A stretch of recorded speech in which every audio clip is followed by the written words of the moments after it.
ഇനി ഈ മാച്ച് ഡേയിലെ മറ്റ് മത്സരങ്ങൾ കൂടി എന്താണെന്ന് നോക്കാം. രാത്രി 12:30 മത്സരമുണ്ട്. Belgium versus Iran. സൂപ്പർ പോരായിരിക്കും എന്ന കാര്യത്തിൽ യാതൊരു സംശയവുമില്ല. കാരണം ആദ്യ ജയമാണ് ഇരു ടീമുകളുടെയും ലക്ഷ്യം എന്നുള്ളത് കൊണ്ട് തന്നെ. കഴിഞ്ഞ മത്സരത്തിൽ ഈജിപ്തും ബെൽജിയവും ഓരോ ഗോൾ വീതം നേടി സമനിലയിൽ പിരിയുകയായിരുന്നു.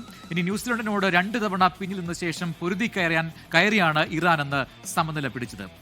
ഇനി ഇന്ത്യൻ സമയം നാളെ പുലർച്ചെ 3:30 യുറഗ്വായ് കേപ്പ് വെർദെ മത്സരമുണ്ട്. ആദ്യ കളിയിൽ സൗദി അറേബ്യക്കെതിരെ സമനിലയിൽ കുരുങ്ങിയ യുറഗ്വായുടെ ലക്ഷ്യം ആദ്യ ജയമാണ്. എന്നാൽ സ്പെയിനിനെ സമനിലയിൽ കുരുക്കിയ ആത്മവിശ്വാസത്തിലാണ് കേപ്പ് വെർദെ കളത്തിറങ്ങാൻ പോകുന്നത്. പക്ഷേ എന്തായാലും ജയിച്ചു കയറണമെന്നൊരു ആഗ്രഹം സ്വാഭാവികമായിട്ടും കേപ്പ് വെർദെക്കുണ്ട്. അതുകൊണ്ട് തന്നെ യുറഗ്വയ്ക്ക് മേൽ ഒരു ആധിപത്യം ഏത് രീതിയിൽ കളിക്കാൻ കഴിയും, കാഴ്ചവെക്കാൻ കഴിയും എന്ന് നമുക്ക് കാത്തിരുന്ന് കാണാം.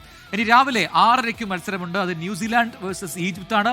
ജയമുറപ്പിച്ച മത്സരത്തിൽ ഇറാനോട് സമനില വഴങ്ങിയ ക്ഷീണം മാറ്റാനാണ് ന്യൂസിലാൻഡ് ഇറങ്ങുന്നത്. അതുകൊണ്ട് മരിച്ചു കളിക്കും ആ ടീം എന്ന കാര്യം ഉറപ്പാണ്.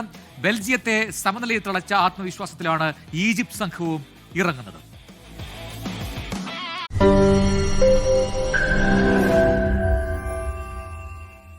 ലോകത്തെവിടെയായാലും ഏത് സമയത്തും 24 വാർത്തകളും ഓഗ്മെന്റഡ് റിയാലിറ്റി പാക്കേജുകളും എക്സ്പ്ലെയിനറുകളും വിശദമായി കാണാൻ ഞങ്ങളുടെ യൂട്യൂബ് ചാനൽ നിങ്ങൾക്ക് സബ്സ്ക്രൈബ് ചെയ്യാം.